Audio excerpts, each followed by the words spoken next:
At 61 years old, I decided to sell the company I had built together with my late father. The deal was worth $90 million. To talk about it, and maybe even celebrate, I took my eldest son and his glamorous wife to the best restaurant in the city. But my son was completely against it. He was furious, watching me with a suspicious look. His wife kept trying to smile politely. Then, when I turned away to call the waiter, he tried to kill me. But my beloved son had no idea that someone else was watching us, and it wasn't his wife. And the quiet warning I received that night set off a chain of events that would destroy his entire world, piece by piece. Before I continue, let me know where you're watching from in the comments. And make sure to like this video and subscribe if you believe a legacy is earned, never stolen. The restaurant had that kind of quiet where every sound meant something. The soft clink of silverware, the low hum of conversations from people who carried themselves like the world bent for them. The lighting was warm, the tables lined with crisp white cloths that probably cost more than my first truck. Across from me sat my son Kevin and his elegant wife Brenda, and from the moment we sat down, they were performing. Their smiles were too perfect, their compliments too polished. Whenever Kevin praised me, it felt like he was reading from a script. Brenda kept her expression soft and supportive, as if she wanted to make sure she played the role of the loving daughter-in-law flawlessly. "Dad, $90 million, Kevin said, shaking his head slowly like he still couldn't believe it. The wine glass in his hand caught the light. "Can you even wrap your mind around that? It's incredible. Truly, a testament to everything you built." I nodded, taking a measured sip of my cranberry juice. His words were smooth, but underneath them was a bitterness I recognized too well. For decades, I'd poured my entire life into the company my father and I started with one used truck and a stubborn belief that hard work could carry us anywhere. I remembered the early mornings, the nights with barely any sleep, the metal dust and grease that never fully washed off my hands. I remembered the pride in my father's eyes when we signed our first real client. Those memories lived in me. Kevin only saw the final number. Brenda reached out and placed her hand on mine, her touch cold and brief. "We're so proud of you, Jack," she said with a soft smile. "Now you can finally rest. Enjoy what you've earned. Let us take care of you." The way she said it made the back of my neck tighten. Let us take care of you. There was something behind those words, something rehearsed, something practiced. I looked at Kevin, searching for the boy who once sat beside me in my truck with a toy car in his hand. He wasn't there. In his place sat a man whose eyes carried the shine of entitlement. My late wife, Alicia, saw it long before I did. I could still picture her standing by the living room window the day Kevin asked me for another loan. She didn't argue. She didn't raise her voice. She just looked at me and said quietly, "Be careful, Jack. He sees you as a bank, not a father." At the time, I thought she was being too harsh. Sitting here now, surrounded by polished silver and hollow congratulations, her voice played in my head like a warning I'd ignored. The conversation at the table was shallow. They asked about my health without waiting for an answer. They talked about trips they wanted to take, cars they wanted to buy, and plans that all seemed to rely on a fortune that, technically, was still in my account. They were already spending money that wasn't theirs. My chest tightened with a familiar ache. I had hoped, just for this one night, that Kevin might look at me with genuine pride. But I was wrong. I wasn't a father to him. I was a vault waiting to be opened. After the plates were cleared, Kevin stood up and smiled wider than he had all night. "Brenda, they're playing our song," he said, offering his hand. The pianist had started a slow, familiar melody, the kind couples love to sway to. Another performance. Another display meant to show me how perfect they were together. Brenda nodded sweetly, and the two of them crossed the room to the small dance floor. From a distance, they looked like a picture-perfect couple, graceful, synchronized, glowing under the warm lights. But I knew the truth behind the illusion. I had paid off Kevin's gambling debts 3 separate times. I'd co-signed their oversized mortgage, covered bills they never admitted they couldn't pay, and watched them glide through a life held together entirely by my support. I turned back to my drink, swirling the cranberry juice around the ice cubes. My doctor had told me months ago, "Your heart's strong, Jack. But let's keep it that way. No more whiskey. Stick to juice." A simple change for a longer life. That was when I noticed him. A security guard in a sharp, tailored uniform walked toward my table. He was in his early 60s, maybe, with the stiff posture of someone who'd spent a lifetime standing watch. His eyes were focused, alert. He stopped beside me, and leaned in just enough that only I could hear him. "Mr. Callahan," he said in a low, steady voice. "I don't mean to alarm you." There was something in his tone, controlled, professional, but edged with urgency. His eyes flicked toward the dance floor and then back to me. "I was near the bar," he continued softly. "Your son, when he returned to the table, he thought no one was watching. I saw him take something from a small vial and pour it into your drink." The world seemed to press in around me. The music faded. The clinking of silver disappeared. All I could hear was my heartbeat pounding in my ears. I looked at the guard, Marcus, according to his name tag. His expression didn't waver. He wasn't lying. I didn't react. Years of running a company had taught me how to stay calm when everything was falling apart. I didn't throw the drink. I didn't shout. I didn't look toward the dance floor. I just stared at Marcus, and in that split second, something passed between us, quiet understanding. He had just saved my life, and my son had just ended something far more important than a dinner. This was no longer a celebration. This was the beginning of war. Marcus didn't wait for me to speak. He straightened, gave a subtle nod, and walked back toward the shadows near the bar as if nothing had happened. I sat there with the glass in my hand, the deep red liquid reflecting the warm lights above me. It looked harmless, almost inviting, but now it felt like a loaded weapon. I set it down carefully and wiped my palm on my napkin, trying to steady the tremor in my hand. It wasn't fear. It was anger, cold and sharp, settling into my bones. On the dance floor, Kevin and Brenda swayed together, still smiling, still pretending they were here to celebrate with me. My son's hand rested on her lower back as they moved, and he looked completely at ease, as if the world belonged to him. He had no idea that in the span of a single whispered warning, everything had changed. I leaned back in my chair and watched them, studying every line of his posture, every flicker of his expression. He didn't look guilty. He didn't glance toward the table to see if I'd taken a sip. He didn't show even the slightest hesitation. That told me everything. This wasn't a moment of panic or impulse. This wasn't a mistake born from emotion. This was a plan. A calm, deliberate, methodical plan from a son who had just decided his father's life was worth less than the money he expected to inherit. When the song ended, they started walking back toward the table. I forced my breathing to slow. I adjusted my posture. When Kevin pulled out his chair, I was wearing the same neutral expression I had before he walked away. "Everything all right, Dad?" he asked, sitting down with a grin that made my stomach twist. "You look like you've seen a ghost." "Just thinking," I said with a small chuckle. "Seeing you two dance, it brought back a lot of memories. Your mother loved that song." Brenda placed her hand over her heart and said softly, "Oh, Jack, that's beautiful." She had perfected the gentle, comforting act. But now that I knew the truth, it felt like watching a stranger mimic human emotion. Kevin reached for his wine glass, took a slow sip, and glanced casually at my untouched cranberry juice. "You didn't finish your drink," he said lightly. "Want me to ask for another one?" I smiled, the kind of smile that hid everything. "No, I'm pacing myself. It's been a long day." He nodded, buying it without question. He expected me to trust him. He expected me to be blind. He expected me to be the same father who made excuses for him his entire life. But that man was gone. A new thought settled into my mind, steady and cold. If he thought tonight was going to end with my death, then I needed to make him believe nothing was wrong. I stood up slowly and let out a breath as if I were simply tired. "I think I need some air," I said. "Long day, big emotions. I'll be right back." Brenda rose slightly from her chair, still holding the role of the loving daughter-in-law. "Jack, are you okay? Do you need anything?" "Just a little fresh air," I said. "Enjoy your wine. I'll be a minute."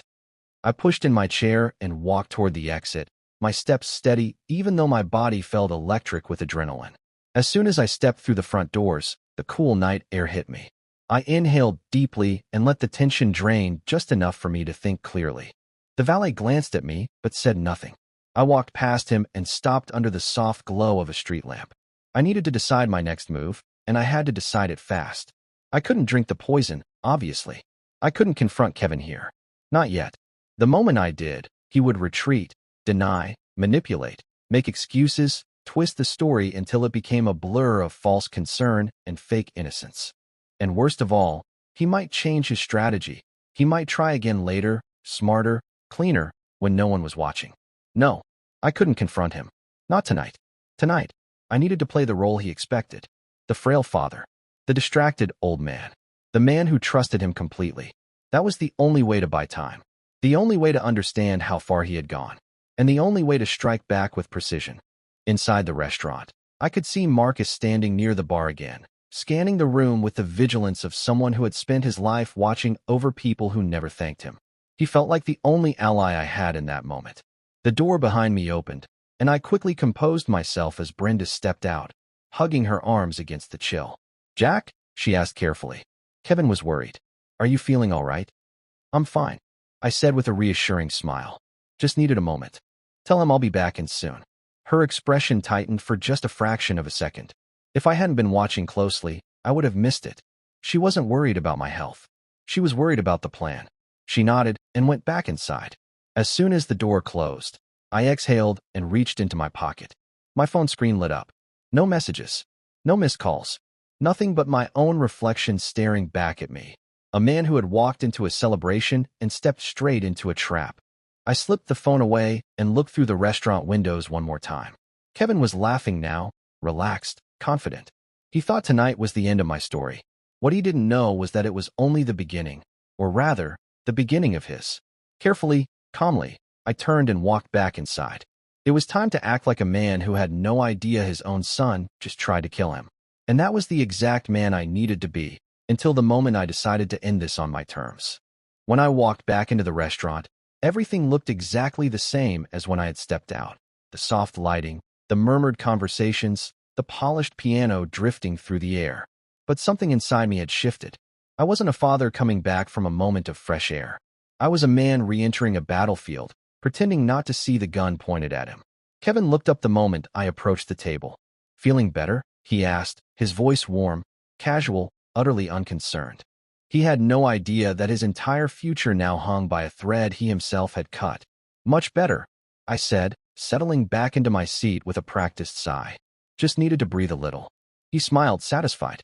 Brenda placed a hand over her heart as if relieved. "Good. We were worried about you." Worried. The word almost made me laugh. They weren't worried about me. They were worried about the outcome. Worried their plan might have gone sideways. Worried I might not drink the poison. I glanced at the spilled cranberry juice still staining the tablecloth. The waiter had covered the area with a fresh napkin, but the deep red blotch still showed through slightly, like a wound beneath a bandage. Kevin's eyes flicked toward it for half a second, just long enough for me to know he'd noticed. "Shame about your drink," he said lightly. "Should I order you another?" "No," I answered with a soft chuckle. "If I have any more sugar tonight, my doctor will kill me before anything else does."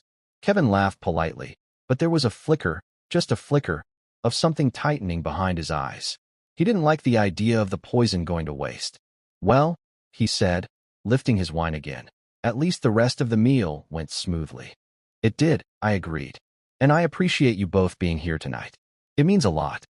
Their smiles widened. They thought we were slipping back into their script, the grateful old man feeling emotional, reflecting on legacy, preparing to talk about his wealth. Perfect. That was exactly where I needed their minds to be.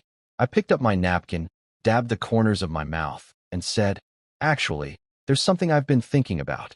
Something important." Both of them sat a little straighter. The shift was subtle but unmistakable. Their hunger wasn't for food. It was for what they believed was coming next. "After selling the company," I continued, "I've been considering what legacy really means. What it means to leave something behind." Kevin nodded vigorously, eager. "Dad, that's exactly what I've been trying to tell you. You've worked so hard. You deserve to relax. You deserve to know your family is taken care of." Brenda jumped in just a beat too quickly. "We would never let anything happen to you, Jack. Not ever." It was almost impressive how smoothly they lied. "Almost."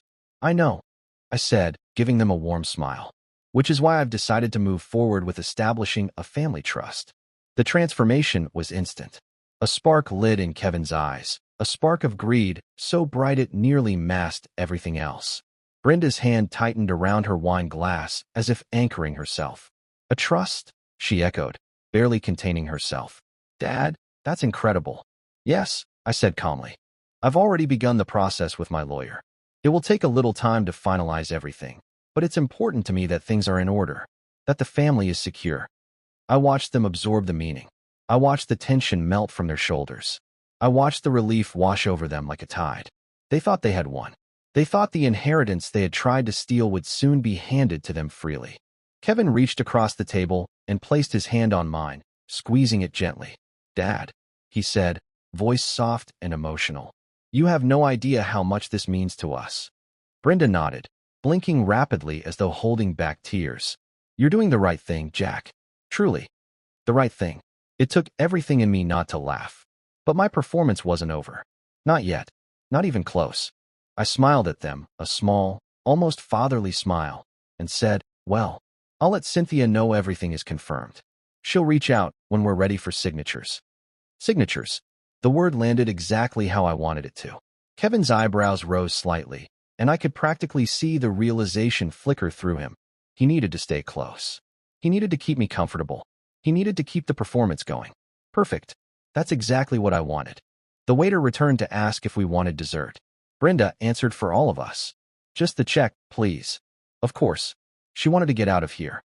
The poison hadn't worked, but that didn't mean they wanted to linger near the scene of the attempt. After all, accidents don't usually get two chances in the same night. The check arrived. Kevin reached for it with dramatic flair. "Dad, tonight's on me," he said proudly. I almost smiled at the absurdity of it. He couldn't afford this dinner even if he emptied every credit card he had. But I let him hold the leather folder for a moment, let him pretend to be the generous son, before gently stopping him. "No, Kevin, this one's mine. A celebration is a celebration. Don't argue with your old man." Relief. Pure relief. He didn't even pretend to push back. I paid. I stood. And as we walked out through the doors of the restaurant, Marcus, the man who had saved my life without even knowing me, met my eyes for a fraction of a second. No words. Just a nod. I gave one back. Kevin clapped me on the back as we stepped outside. "Dad, tonight was perfect," he said warmly. "Really, we should do this more often." "Absolutely," I told him. "Let's plan something soon." And as they walked toward their car, laughing together, whispering about their future, believing the world was bending toward their desires, I stood there under the glow of the street lamp, my heartbeat calm and steady. They thought tonight had brought them closer to my fortune. What they didn't realize was that tonight had brought me closer to the truth, and that truth would become the beginning of their undoing. By the time I reached home that night, the quiet of the house felt different. Not peaceful, hollow. The kind of hollow that settles in after you learn something you can never unlearn. I set my keys on the counter, loosened my tie, and stood in the dim kitchen staring at the sink as if it might give me answers. It didn't. So I poured myself a glass of water, sat at the table, and looked at the dried cranberry stains on my sleeve. Evidence. Proof. A reminder that my life, my actual heartbeat, had been hanging on a thread of pure chance. If Marcus hadn't spoken up, my son's plan would have worked. That thought stayed with me all night. It didn't come with anger or tears. Those were luxuries for people facing tragedies they did not see coming. This was different. This was a betrayal built slowly over years, maybe decades, starting with small lies and growing into something so monstrous it barely resembled a human instinct. Around midnight, I picked up my phone. Cynthia's number was already on the screen before I realized my thumb had selected it. I didn't call. Not yet. I needed facts first, not emotions. Emotions cloud judgment. Facts sharpen it. I went to my study, unlocked the bottom drawer of my desk, and pulled out a simple plastic evidence bag. I slipped the stained napkin inside and sealed it. Then I stared at the bag for a long time. That napkin carried the truth. It was also going to carry the weight of everything that came next. I didn't sleep. I lay in bed staring at the ceiling, replaying every moment of Kevin's childhood, moments that now felt like memories belonging to someone else's life. They were hollowed out by the truth I had learned tonight. The boy I raised, he didn't exist anymore. And maybe he hadn't existed for a very long time. At dawn, I got up, showered, dressed, and drove straight to the private diagnostic lab downtown, the one that conducted premium-level toxicology testing for wealthy clients who preferred discretion. I walked in holding the sealed bag. "I need a full-spectrum toxicology analysis on this," I told the technician behind the glass. "Tonight, money is not an issue." He didn't ask questions. He typed up the order, printed out a barcode, and said the results would arrive in 3 or 4 hours.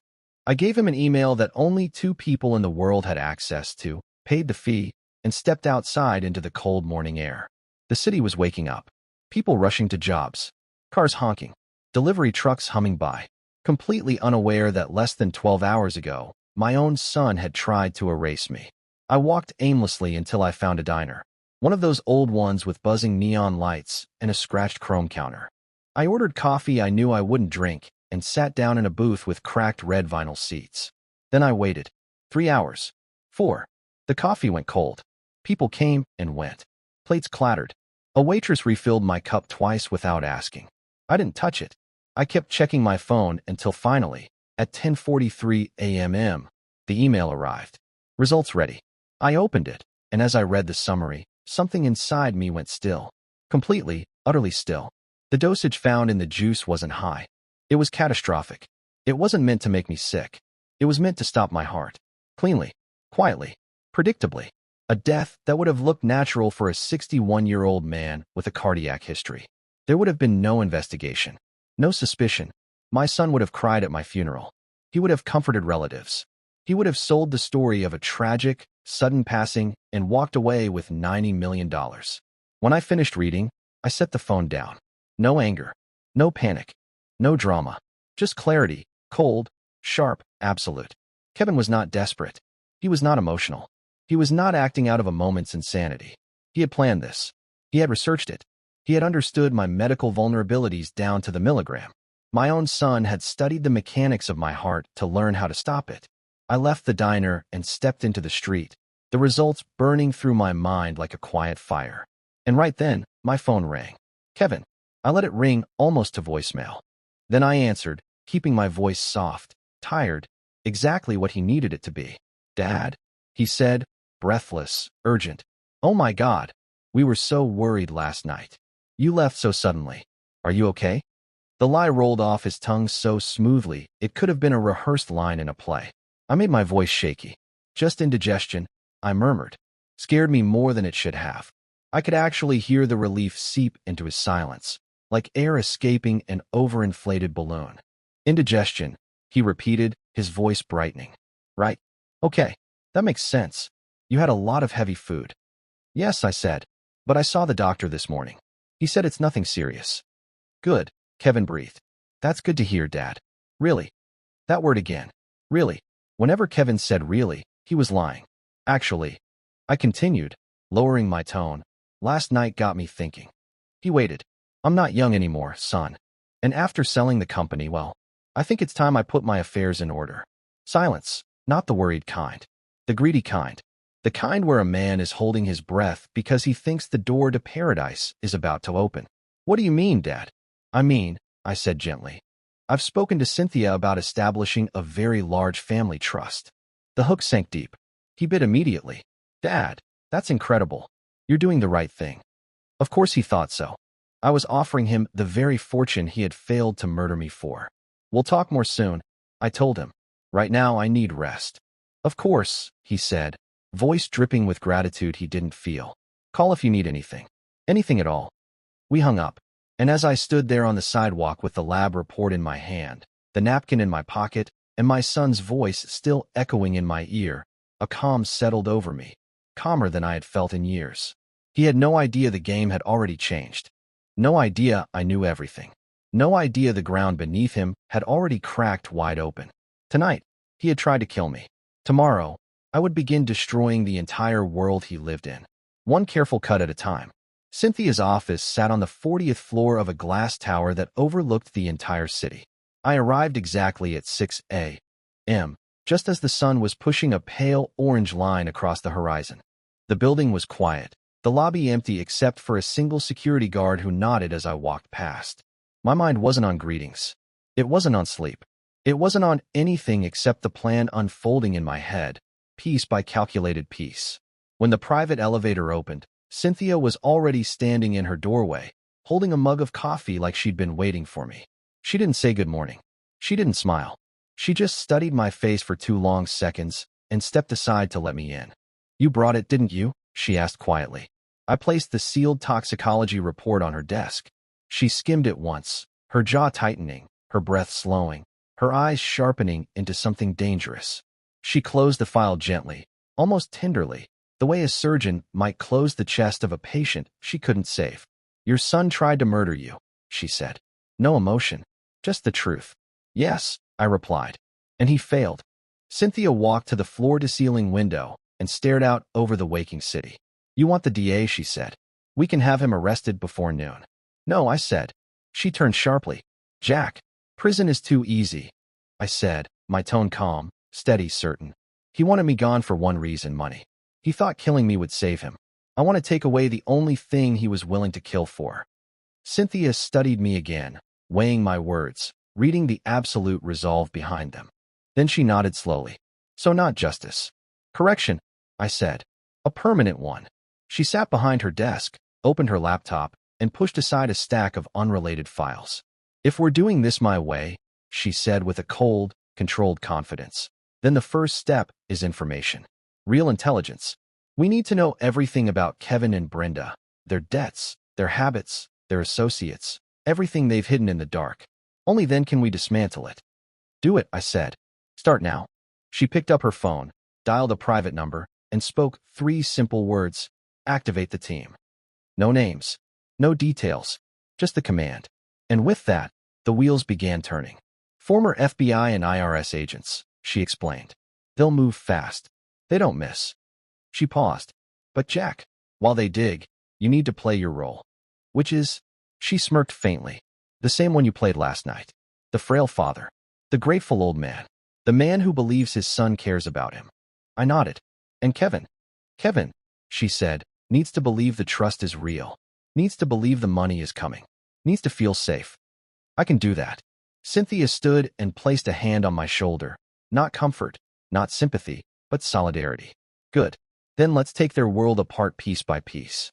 And that was the beginning. For the next week, my life became a performance. Every morning, I woke up and answered Kevin's calls with the weary warmth of a man who had survived a health scare and suddenly felt sentimental. Every afternoon, he checked on me again, asking about my appetite, about my sleep, about Cynthia's progress with the trust. Every evening, he called once more just to see how you're feeling, Dad. It was almost impressive how quickly he rewrote history in his head. How easily he convinced himself he had always been this devoted son, this thoughtful caretaker. He was terrified I might have noticed something that night, some small detail, some unintended slip. His constant check-ins weren't love. They were reconnaissance. And every call ended the same way. Let me know when Cynthia has something for us to sign. Not us as a family. Us as future beneficiaries. Greed had become his heartbeat, and he had no idea the trap was already far past baited.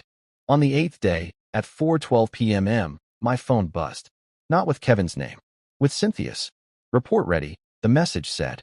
My stomach tightened, not with fear, but anticipation. I drove to her office immediately. The moment I sat down across from her, she slid a thick folder toward me. This, she said, is why your son needed you dead. I opened it, and there it was. Line after line. Number after number. Lie after lie. $2 million, I muttered. They're $2 million in debt. Closer to 2.4, Cynthia corrected. Behind on both mortgages. Maxed out on every credit card. High-interest private loans from lenders who don't send polite reminders. The foreclosure notice arrives next month. I kept flipping pages. European vacations. Designer clothes. Luxury cars. Restaurant bills that cost more than I used to make in a month. They've been living on the assumption that you'd die soon, Cynthia said softly, or that they could speed things along. I closed the folder. My jaw tightened. So this was it. Not desperation. Not a moment of madness. A long-term delusion built on greed and entitlement, and now a collapsing financial empire they'd built on sand. It gets worse, Cynthia said. She handed me a second folder. This part. I'm sorry, Jack. I opened it and froze. Photos of my home, my walls, my collection, my wife's paintings, Alicia's heart, her soul, cataloged like merchandise. Email exchanges. Brenda's voice in transcripts. He's on his way out. We expect the estate to transfer soon. My mother-in-law's collection can be moved quietly. Something inside me snapped, but quietly, cleanly. They weren't just planning my death. They were planning to sell my wife's memory piece by piece. They had walked through my home, smiled at my stories, admired Alicia's artwork while mentally pricing it like inventory. Jack, Cynthia said gently, we're not just dealing with financial collapse. We're dealing with people who have no moral floor. I didn't answer. I was staring at a photo, Alicia's favorite painting. A seascape, she said, made her feel like she could breathe again. They had put a price next to it. I closed the folder. Slowly. Deliberately. They wanted everything, I said. They wanted to erase me. Erase her. Erase the entire life we built. Cynthia waited. So what now? She finally asked. I stood. Straightened my jacket. Adjusted my cuffs like a man preparing for the final move in a long, complicated game. Now, I said, we take back everything. And then we take the rest. The next phase had begun, and they never saw it coming. I didn't go home after leaving Cynthia's office. Home no longer felt like a safe place. It felt like a crime scene I hadn't died in.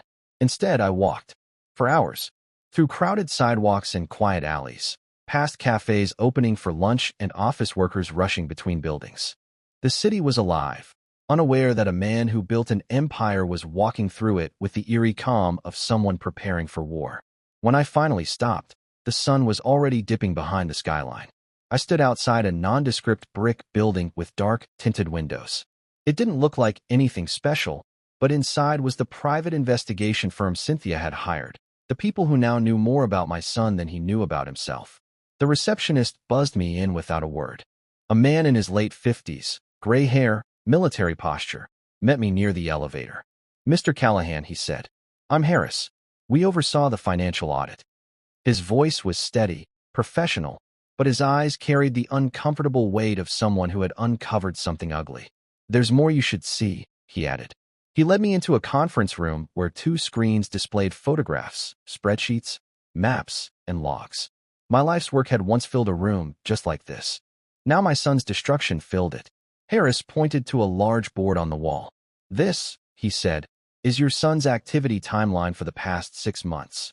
The first thing I noticed were red marks, dozens of them, signaling high-risk financial transactions. Then orange marks, visits to my home when I wasn't there, always when Brenda accompanied him. Then blue marks, searches, purchases, and medical inquiries that made my stomach tighten.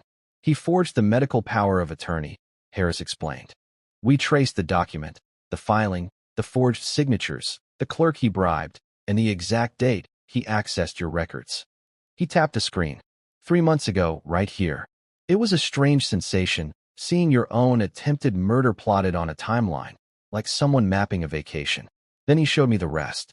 Burner phone records, searches about heart attack symptoms, questions about how soon a toxic dose would kill a man with my exact medical profile. He even researched which restaurants had the lowest security presence and the best angles for slipping something into a drink. He had planned every detail. He's methodical, Harris said quietly. Not impulsive, not panicked. Thorough. I didn't respond. I felt detached from the moment, as though I were watching someone else's downfall unfold. Then Harris hesitated, just for a second, before clicking to a new set of documents. This part involves Brenda. On the screen appeared transcripts of her calls to galleries and private collectors. She's been preparing to liquidate your wife's art for months, he said. She exaggerated your health issues, claimed you were losing cognitive capacity, implied the collection needed to move quickly before estate taxes complicated things. On the audio files, I heard her voice, sweet, controlled, polite as ever. He's not doing well. We're trying to handle his affairs before it becomes difficult. It's what he would have wanted. My chest tightened, not from pain, but from something colder. They were speaking about me like someone already gone. They were treating Alicia's paintings like clutter that needed to be sold. She even had a buyer lined up for the seascape, Harris added. I stared at the picture of it, Alicia's favorite. A painting she said made her feel like the world was still beautiful, even when she was sick. That painting had been the only thing that kept her calm through chemo. Brenda had priced it at $38,000. A number, a transaction, a betrayal beyond greed. Everything inside me settled into a hard, cold certainty. They weren't just planning to profit from my death. They were planning to erase my life and Alicia's memory in the process. Harris handed me a final document. This is the profile summary, he said. I scanned it. And on one line, one quiet, almost unremarkable line, I saw the truth that cut deeper than any other. Primary motive, imminent financial collapse. Secondary motive, belief that inheritance is inevitable. They hadn't tried to kill me because they hated me. They tried to kill me because they thought it was their right. Their future. Their due. As if my life were the lid on a treasure chest they were entitled to pry open. I exhaled slowly. Thank you, I said. You've done more than enough. Harris nodded and walked me out. The nighttime air hit me like a cold wave. My phone buzzed as I stepped onto the street. Kevin. Again. I let it ring. Once. Twice. Then I answered. Dad? He said breathlessly. Hey, I've been calling. How are you feeling? His tone was almost gentle, almost loving. But now I knew too much to hear anything but calculation. Better, I said softly. Just tired. Did you talk to Cynthia today? Yes. A pause. I could hear him smile through the silence. And we're moving forward, I said. Everything's on track. His relief was immediate. Good, that's good. We were thinking, maybe next week we could all meet at her office and finalize the paperwork? Perfect.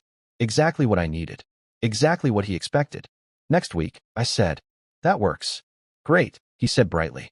Dad, I'm glad you're okay. When the call ended, I stood there for a long moment on the sidewalk, surrounded by city lights and strangers with real problems. I looked at the cars, the taxis, the buses passing by, each holding people who were just trying to get somewhere, trying to live, trying to survive. My son had tried to kill me to solve his problems. And next week, he would walk into Cynthia's office believing he was finally getting everything he ever wanted. Instead, he'd discover the truth. Every lie, every debt, every fraudulent document, every whisper he thought was private, all of it, laid out in front of him like the ruins of a kingdom he'd never been worthy of. And when that moment came, I would watch his world collapse the same way he tried to collapse mine, calmly, quietly, and without mercy. The week leading up to the meeting felt strangely calm, like the quiet stretch of ocean before a hurricane touches down. Every morning, I woke up expecting anger or grief to hit me again, but instead I felt something else. Focus. Clean, cold focus. For the first time in years, my mind wasn't weighed down by disappointment or confusion. The fog had lifted. The truth had burned everything away except purpose.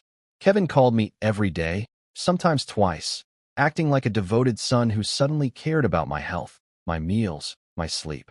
His voice was softer, warmer, always carrying the careful tone of a man who believes he is repairing a bond.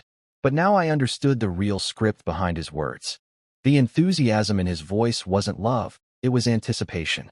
The only thing he cared about was the trust he thought I was gifting him. He was polite, attentive, overly gentle. The kind of gentle a man becomes when he assumes the world is about to hand him everything he's ever wanted. Dad, he'd say, don't worry about anything. After next week, things will finally be simpler. We'll handle everything for you. I always responded with quiet gratitude. Thank you, son. I appreciate it. And every time, he seemed reassured, unaware that every word brought him closer to the cliff's edge. Brenda didn't call, not once. She preferred to communicate through Kevin, letting him play the role of messenger, knowing her voice might reveal too much. She had always been good at hiding her intentions behind charm, but charm doesn't survive under pressure. Charm cracks. Greed doesn't. That's why she stayed silent. Silence was safer. Meanwhile, Cynthia's team continued sending updates, documents, photos, recorded conversations, financial breakdowns. Every new piece of information painted the same picture. Two people living in a fantasy world built on borrowed money and borrowed time. The more I learned, the more one thing became clear. They were not victims of circumstance. They were architects of their own collapse. And killing me wasn't a desperate last resort. It was their plan A. On the fifth day, I received another report, this one less about finances and more about behavior. The investigators had tracked their movements. Your son and his wife, the summary began, appeared at 3 dealerships this week. Photos were attached. Kevin standing beside a new Mercedes SUV, Brenda admiring a luxury coupe, both smiling like children choosing toys, planning their future, planning their lifestyle, preparing to upgrade their lives before the ink on the imaginary trust was even dry. I stared at the photos for a long time, but felt nothing. They weren't surprising. They weren't even disappointing. They were predictable. That was the saddest truth. My son had become predictable in his entitlement. Later that night, around 10 p.m., my phone buzzed again. Kevin. I let it ring once before answering. Dad, he said, sounding excited, breathless. I've been thinking about the meeting next week. Should Brenda and I bring anything? Papers? IDs? Just yourselves? I said warmly. Cynthia will handle the rest. Great, he said, exhaling with relief. Dad, this means a lot. His voice softened, even trembled. I know I've made mistakes. I haven't always been the son you deserved. A rehearsed line, almost convincing. But I want you to know, he continued, that after this, things will be different. I'll be different. I'm sure you will, I replied. Good night, son. When the call ended, I sat in the dark living room staring at nothing. The space was quiet, too quiet, and it occurred to me that this was the last week my house would ever carry the weight of false family memories. Soon, that weight would be gone. On Sunday morning, I received a final message from Cynthia. All files prepared. Conference room reserved.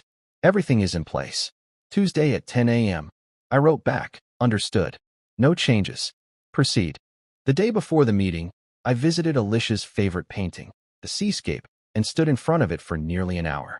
The colors that once looked peaceful now felt like they were watching me, waiting. Don't worry, I whispered. I won't let them touch you. The next morning, the day of the meeting, I woke up before dawn. Not tired, not nervous. Calm, completely calm. I dressed in a simple dark suit and tie. No flash, no show. The kind of outfit you wear when you're about to bury something. The drive to Cynthia's building felt shorter than usual. When the elevator doors opened onto her floor, she was already waiting. She studied my face for a moment. You ready? Yes. No second thoughts. I shook my head. If they had succeeded that night, I said quietly, I wouldn't be here to have second thoughts. Cynthia nodded. She led me into the conference room, the same one where million-dollar contracts were once negotiated. Today, it would become a courtroom, a reckoning, a truth chamber.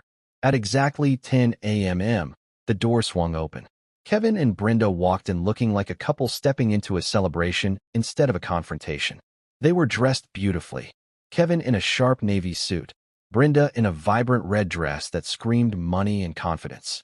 Confidence built on a lie. They were smiling, radiant, practically glowing. Kevin walked toward me with arms open, pulling me into a hug before I could react. Dad, he said, beaming, you look great. Brenda kissed my cheek. We're so happy you're feeling better. I nodded politely and took my seat. They sat across from us, hands clasped, excitement radiating off them. So, Kevin said eagerly, is this where we sign? He glanced at the folders on the table, eyes wide with anticipation. This is where everything begins. Everything began, yes, but not the way he imagined. Cynthia cleared her throat and leaned forward, her voice crisp and precise. Before we proceed, there are several items we need to review. And for the first time all morning, the smiles on their faces wavered. Just slightly. Just enough. I saw it. The first tremor of unease. It wouldn't be the last. Cynthia didn't rush. She didn't raise her voice. She didn't even look angry. The power of the moment came from her calm, the stillness of a woman who knew she held every card in the deck. She folded her hands neatly on the table and met Kevin's eager smile with an expression so measured it caused the first real crack in his confidence. Before any signing happens, she said, we have preliminary items to review. Kevin nodded quickly, eager to get the formalities out of the way. Brenda's gaze flicked between the two of us, trying to maintain her polished composure. Neither of them expected what came next. Cynthia opened the first folder and slid a single document across the table. It stopped in front of Kevin like a dropped guillotine. This, she said plainly, is the result of a toxicology analysis performed on a sample collected from the table at the Grandview restaurant 2 weeks ago. Kevin's smile didn't disappear, it froze. Brenda blinked, confused. Cynthia continued, her voice steady.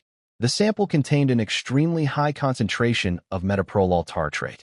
She tapped the line with her pen, roughly 25 times the therapeutic dose. She didn't have to explain what that meant. I could see it in the way Kevin stiffened, the way Brenda's fingers tightened around the arm of her chair. In a man with your father's cardiac history, Cynthia added, this dosage would almost certainly have induced a fatal heart attack within hours, indistinguishable from a natural event. Silence filled the room. Heavy, suffocating. Kevin stared at the report as if the words might rearrange themselves into something safer, something less damning. He swallowed hard. I don't understand, he murmured. What does this have to do with a trust agreement? Everything, Cynthia said. She opened the next folder before he could form another lie. Item 2, she said, sliding a thick financial summary beside the toxicology report. A complete audit of your current finances. Brenda's eyes widened. She recognized the layout of the forms, credit reports, bank statements, loan agreements. The color drained from her face. This is private, she snapped, but her voice trembled. Cynthia ignored her. You are 90 days delinquent on both your first and second mortgage. You are behind on payments for 2 luxury vehicles. You hold 12 credit cards, all maxed out. You have acquired high-interest personal loans totaling more than $2 million. Brenda turned to Kevin, her voice sharp with panic. You told me you. Kevin, you said, shut up, he hissed under his breath, eyes not leaving the documents. They weren't ready for the truth to be laid out like this. Cold, factual, undeniable. Item 3. Cynthia continued, sliding more papers forward. These are transcripts and recorded summaries of conversations between you, Mrs. Callahan, and several art galleries regarding the sale of Mr. Callahan's private collection. Brenda's head jerked up. That's a lie, she snapped. I don't. Cynthia clicked a button on her tablet. A speaker built into the center of the table activated. Brenda's voice filled the room. Crystal clear. My father-in-law's health is failing fast. We're hoping to discreetly sell pieces of the collection before he passes. Brenda's cheeks flushed red, then white. Her mouth opened, but no sound came out. I watched her closely. This was the moment her polished mask finally cracked, revealing the raw, desperate greed underneath. Kevin's jaw clenched. Hard. He shot her a look that suggested he had not known the extent of her planning. They were a team in crime, yes, but not a team in truth. Cynthia closed the folder, her movements precise. And finally, she said quietly, Item 4. She opened the last folder with deliberate slowness. A forged medical power of attorney filed 3 months ago, granting full access to your father's medical records. She placed the document between them. Kevin stared at it without blinking. His face was rigid, his body motionless. We confirmed, Cynthia continued, that this signature is not your father's.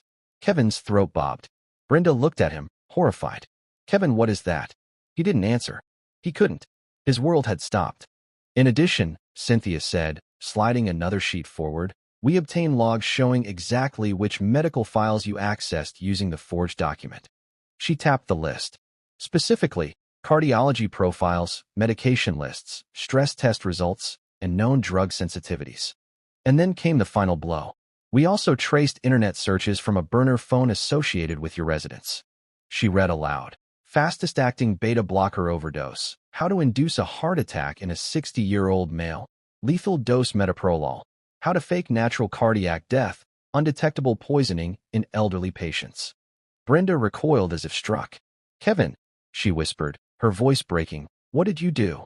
He said nothing. Not one word. His silence was the only confession we needed. Cynthia leaned back, hands folded neatly. Before we discussed the trust, these matters had to be addressed. Brenda covered her face with both hands, trembling. Kevin pressed his palms flat against the table, breathing shallowly, staring at the documents that now laid bare everything he had tried to hide.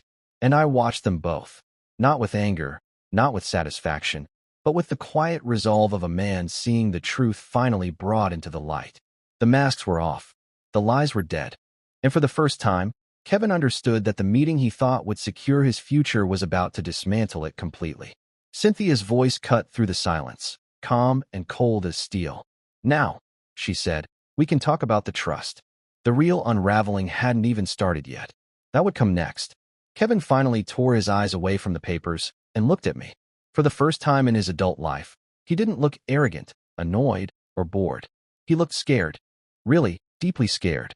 Dad, he said, his voice thin, what is this? I held his gaze. The truth, I answered. The truth you tried very hard to hide. Brenda lowered her hands from her face, mascara smudged under her eyes. Jack, she started, her voice wobbling. This is all being taken out of context. Those calls, the galleries, the way I described your health. I was just trying to be prepared. It was insensitive, I know, but I wasn't planning to help your husband clean out my house after I died. I cut in quietly. She flinched like I'd hit her. Kevin sat back in his chair, shoulders rigid, jaw clenched. I could see him scrambling in his head, looking for a story, a way to spin this, a way to twist it until he could walk out of the room still believing he was the victim. But this time, there was nothing to grab onto. Every angle was blocked. Every lie was already on the table. I didn't try to kill you, he said at last, forcing the words out. I don't even know what this lab report is. Maybe they made a mistake. Maybe someone else. Cynthia let out the softest sound. a humorless breath that wasn't quite a laugh. She turned a page and read calmly. The sample was taken from a napkin that absorbed the drink at your father's place setting. Witness, Marcus Reed, head of security at the Grandview. He has given a recorded statement. He saw you pour the contents of a vial into that glass. No one else was near it. Kevin's shoulders sagged. The denial died in his throat. He knew Marcus had seen him. He had just hoped no one else would ever hear about it. You don't have a case, he whispered, but he didn't sound convinced. Cynthia's expression didn't change. We're not in court, Kevin. If we were, you'd already be in handcuffs. Brenda turned to him, anger starting to eclipse her fear. You did this? She demanded in a harsh whisper.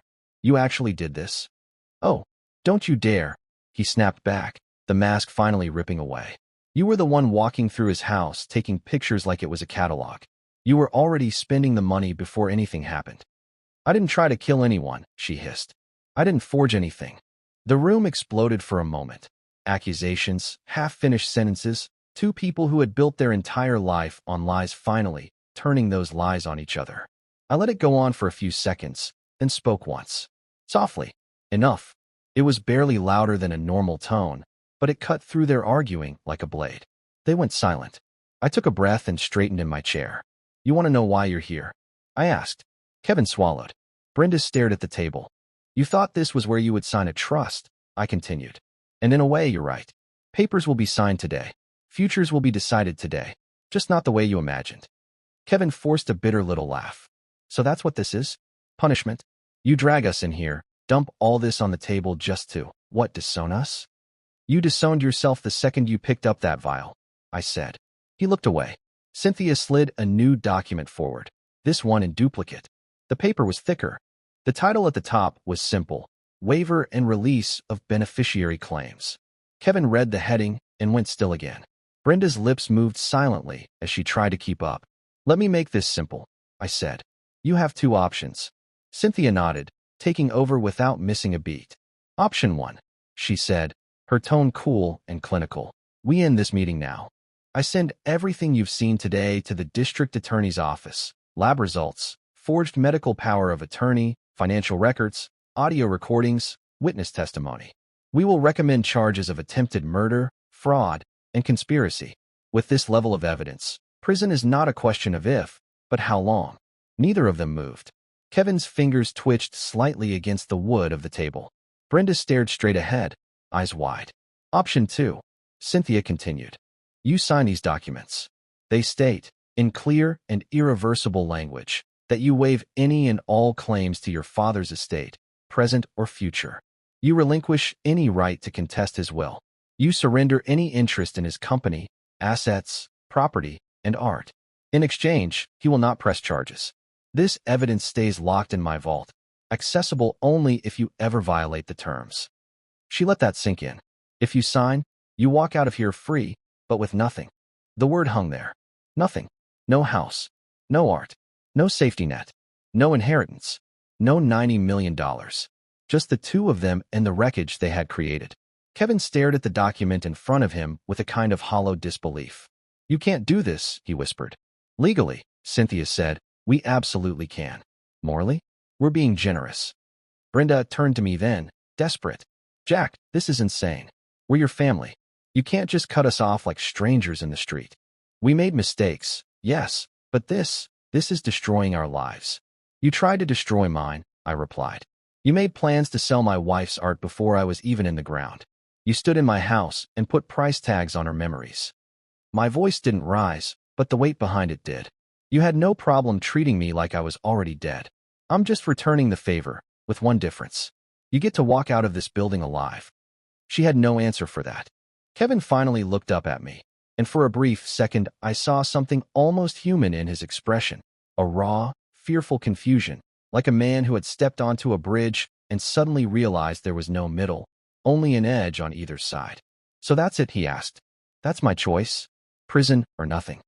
That's your reality, I said. You created it. I'm just refusing to take the fall for it. The conference room fell into a strained silence.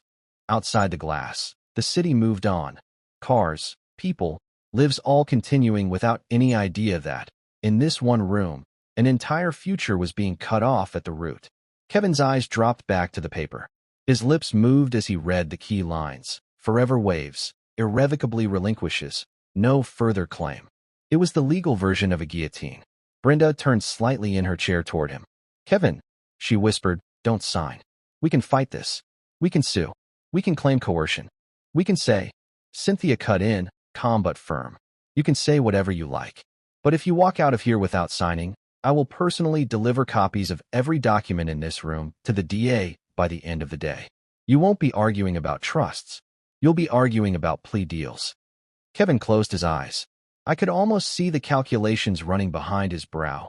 Years in prison, public scandal, mugshots, headlines, versus walking away clean but broke. His ego versus his survival instinct. In the end, survival always wins. His hand moved. Slow. Mechanical. He picked up the pen. His voice was hoarse. If I sign this, he said, what happens to the money? It was the most honest question he'd asked all day. It's already allocated, I answered. You're not in it. I let that land, then added, you don't need to know where it's going. Just know this, it will finally start doing some good in the world. He stared at me, searching for any hint of weakness, any opening to argue, to bargain, to guilt me into leaving a small door open. There wasn't one. Not anymore. He lowered his gaze, pressed the pen tip to the signature line, and signed his name. For the first time in his life, he didn't hesitate to sign away a fortune that wasn't his. He just dragged the ink across the page like a man marking the end of his own story. When he finished, he slid the document to Brenda. She didn't move. Brenda, Cynthia said evenly, if you refuse, the charges will include you as well. The DA will be very interested in your calls to the galleries. Brenda's hand shook as she picked up the pen. Her signature was smaller, tighter, the writing of someone who wanted to disappear into the page. When she was done, she dropped the pen as if it burned her. Cynthia gathered the documents, checked the signatures, and stacked them neatly. As of this moment, she said, you have no legal claim to anything your father owns. You will receive no inheritance. You will not be notified of will updates or estate changes. Any attempt to harass, threaten, or contact Mr. Callahan about these matters will activate the release of evidence to the authorities. Kevin swallowed. So what now, he asked. What do we do? You leave, I said. You go out those doors. You take whatever life you have left, and you figure out how to live it without waiting for mine to end. He stared at me, eyes shining, not with apology, but with humiliation. The loss of status, the loss of safety, the realization that the world would no longer treat him as a man with a fortune coming. You're really doing this, he said quietly, to your own son. No, I replied. You did this, to yourself. We held each other's gaze for a long, heavy moment. Then he stood. The confident, entitled man who walked into that room was gone. In his place was someone smaller, someone real, someone stripped bare. Whether that man would ever become anything more, that wasn't my responsibility anymore. Brenda rose slowly, her shoulders shaking. She didn't look at me. Not once. They walked to the door together, not holding hands, not even brushing against each other. At the threshold, Kevin looked back over his shoulder. For a heartbeat, I thought he might say he was sorry, that the boy I used to know might claw his way through the wreckage and speak. He didn't. He opened the door, and they walked out of my life. The door clicked shut behind them with a soft, final sound. Cynthia exhaled and sat back. You okay? She asked. I stared at the empty chairs across from me. No, I said. But I'm done. She nodded once, slid the signed documents into a folder, and labeled it with a single word. Final. The meltdown was over. The collapse was complete. All that was left now was whatever I chose to build from the ruins. 3 months passed, but the night of the confrontation in Cynthia's conference room never truly left me. The world moved on with its usual rhythm. Traffic, seasons, obligations. But something inside me stayed cold and alert, like an engine idling beneath the surface. I wasn't afraid. It wasn't that. It was the awareness that stories like mine don't end cleanly. Not when betrayal has had time to take root. Not when the person who tried to kill you once walked through your home as naturally as air. During those months, the foundation grew faster than I expected. Alicia would have been proud. Young artists filled the gallery halls at all hours, some excited, some terrified, all overwhelmed by the sudden possibility that their work mattered to someone. I attended every planning meeting, every installation, every opening. I shook hands, listened to stories, felt life returning slowly, grain by grain. But beneath it all, there was a steady pressure in the back of my mind, a quiet drumbeat, a sense that something hadn't settled, something unfinished. On the night of the second Foundation exhibition, I arrived early. The gallery lights were warm, the canvases glowing like windows into other worlds. A few volunteers were setting up refreshments. The air smelled like varnish and coffee. I walked through the rooms alone, the polished floor reflecting my steps. For the first time in years, I felt calm. Not peace, not joy, but a quiet steadiness that was enough. As I passed a tall abstract sculpture near the entrance, something in the corner of my eye shifted. A shadow moved quickly across the street outside. I turned, but the sidewalk was empty. I told myself it was nothing. Just nerves, old habits. When someone has tried to kill you, even a gust of wind can feel like a presence. The event began smoothly. A handful of journalists arrived, local ones, nothing national. Dozens of artists showed up with their friends and families. Laughter spilled out into the street. I had just begun speaking with a young man who had sculpted a piece out of reclaimed metal when I noticed movement near the door. Not frantic, not threatening, just deliberate. A man walked in quietly, nodding politely to the greeter. He was tall, clean-shaven, mid-40s. Expensive coat, calm posture. But his eyes didn't belong in an art gallery. Sharp, assessing, taking in the room like a blueprint. He didn't look at me directly at first. He walked the perimeter slowly, studying each painting for far too long, the way someone studies a room rather than the art hanging in it. After a minute, he turned. Our eyes met. He smiled, polite, practiced, unreadable. He began walking toward me. My pulse ticked up, but outwardly I stayed relaxed. The man stopped a few feet away. "Mr. Callahan," he said, his voice smooth, professional. "Good evening." I nodded once. "Do I know you?" "No," he said, "but I know your son." Every sound in the gallery faded. The clinking glasses, the soft jazz from the speakers. Even the hum of conversation dimmed behind my ears. The stranger extended a hand. "My name is Alan Maddox." The name meant nothing, but the tone, calm, confident, almost clinical, was familiar. It was the tone of someone who dealt in information, not introductions. I shook his hand slowly. "How do you know Kevin?" He didn't answer immediately. Instead, he glanced around the room, lowering his voice. "I believe we should speak somewhere quieter." Something inside me tightened. I motioned toward a hallway leading to the storage office. He followed without hesitation. His steps were measured, soundless, too controlled. Inside the small office, he closed the door gently, not hiding anything, just shutting out the noise. That alone made me uneasy. "What is this about?" I asked. Maddox slid his hands into his coat pockets, not threatening, but deliberate. "Your son has been difficult to locate," he said. "He and his wife left the state, abandoned their residence, disconnected their numbers. They've resurfaced twice that we can confirm. Once in Nevada, once in Colorado. Both times they moved within days." I felt nothing at first, then a slow, sinking weight. "What do you mean we?" I asked carefully. Maddox's polite smile returned, but his eyes didn't change. "I represent individuals who extended substantial private loans to your son. Loans he assured them would be repaid very soon, once his inheritance cleared." A cold line of dread traced up my spine. "He no longer has access to any inheritance," I said quietly. "That," Maddox replied, "is precisely the problem." Silence filled the small room. "He never told them," Maddox continued. "Not about the trust. Not about the disinheritance. Not about the meeting with your attorney. Why come to me?" He tilted his head slightly. "Because, Mr. Callahan, men who are owed money are beginning to ask questions. And when those men ask questions, they do not like surprises. Your son's sudden disappearance has created tension. And you want what?" I asked. "A payment." His smile widened. Not greedy, not eager. Simply acknowledging the predictability of the question. "No, not a payment. If you wanted to pay his debts, you would have done so years ago. My clients understand this." He took a slow breath. "What we want," he said, "is information. I don't know where he is." Maddox studied me, not my words, my temperature, my pulse, my truthfulness. "I believe you," he said finally. "But understand this. Your son is running from more than embarrassment. He is running from obligations he assured people he could meet. Those people are becoming impatient." His gaze sharpened. "And men who are owed money, Mr. Callahan, do not stop with the son. They eventually look to the father." A cold wave settled over me. The implication wasn't subtle. I have no involvement in his affairs, I said, my voice even. I will not fund his decisions. I understand. Maddox nodded. And that is your right. He took out a business card, not cheaply printed, but thick, embossed, unmarked except for a number. Should you hear from him, he said, offering it to me, call this number.